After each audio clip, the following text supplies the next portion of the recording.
তোমাদের সাথে একটা জিনিস শেয়ার করি। এই যে এখানে দেখতেছো আমি কিন্তু দুধ জাল করছি। এটা হচ্ছে দেশি গরুর দুধ। তো ভিডিওটা এর জন্য করা, সেটা হচ্ছে দুধটা কি পরিমাণ ঘন সেটাই তোমাদেরকে দেখাবো। দেখে বুঝতে পারছো কিনা জানি না, এখন পর্যন্ত কিন্তু দুধে উতালি আসেনি। আমি নাড়াচাড়া করছি, দুধটা মাত্র চুলায় বসিয়েছি। এটা হচ্ছে আমার জ্যাঠাদের গায়ের দুধ। ও মানে ধরো যে যে সমস্ত গরুর মানে নতুন নতুন বাচ্চা হয়, ধরো 1 মাস 2 মাস 3 মাস, ওই দুধগুলোকে আমরা বলি কাঁচিলা দুধ। ওগুলো খেতে কিন্তু ভালো লাগে না, মনে করো পাঞ্চা থাকে বা একটু জল জল ভাব থাকে। আর এই যে দুধটা দেখছো, এটা হচ্ছে গিয়ে গরুটা হচ্ছে বাচ্চা দিয়েছে, অনেক দিন হয়েছে। আর রিটার্ন আবার হচ্ছে ওই গরুটা হচ্ছে মানে 7 মাস 7 মাসে প্রেগনেন্ট। সেজন্যই হচ্ছে দুধটা এত বেশি ঘন, মানে আবার গরুটা বাচ্চা দিবে।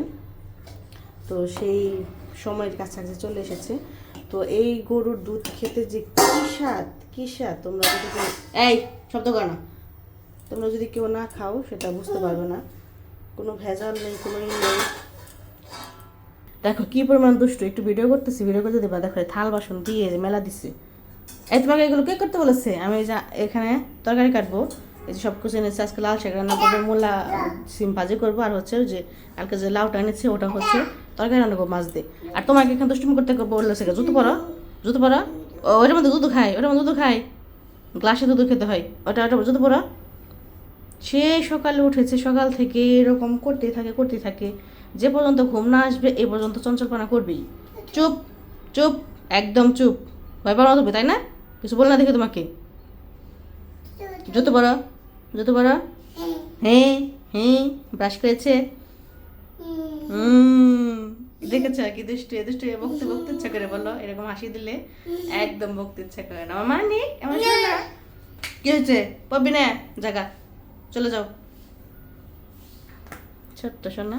তো এটাই হচ্ছে তোমাদের সাথে শেয়ার করছিলাম যে অনেকেই খাও জানি, কিন্তু যে না খাও একবার হলো মানে খেয়ে দেখতে, মানে ট্রাই করতে পারো কি পরিমাণ স্বাদ। দুধে একটা স্মেলই আছে কিন্তু অন্যরকম। কালকে আমি খেলাম, এত স্বাদ দুধটা কি বলবো, আমার তো খুব ভালো লাগছে। দেখো দুধটা আমি ভালো করে জাল করে নিচ্ছি। আমি কিছুদিন হচ্ছে তোমার দাদা ভাই বাজার থেকে দুধ আনছে, দুধগুলো ভালো ছিল না, ধরো নষ্ট হয়ে যেত। আর এই জন্য এখন হচ্ছে আমাদের বাড়ি থেকে দুধ একদম নিয়ে আসি। আর মানে দুধ শেষ হয়ে যায় তখন মাকে বলে রাখি, মা কিনে রাখে, তোমার দাদা ভাই যে নিয়ে আসে। তো এই হচ্ছে, ভালো দুধ খাওয়ার কিন্তু কষ্ট আছে। আমাদের এখান থেকে আমাদের বাড়িতে যেতে ধরো 20 টাকা, 10 টাকা, 80 টাকা শুধু মনে করো যে ভাড়াই আছে আপ ডাউনে, যেটা হচ্ছে 1 কেজি দুধের দাম।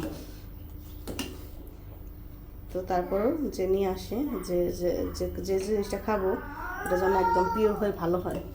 আমি আসলে দুধ হচ্ছে টেলটেলা থাকলে আমার খেতে একদম ভালো লাগে না, খেতে পারে না ছোটোবেলা থেকে। ভালো ধরো যে একদম নিজেদের বাড়ির দুধ খেয়ে অভ্যাস, তো ভালো জিনিসটা, এই জন্য খারাপ জিনিসটা মুখে আর এখন ধরে না। তো এটাই শেয়ার করা ছিল।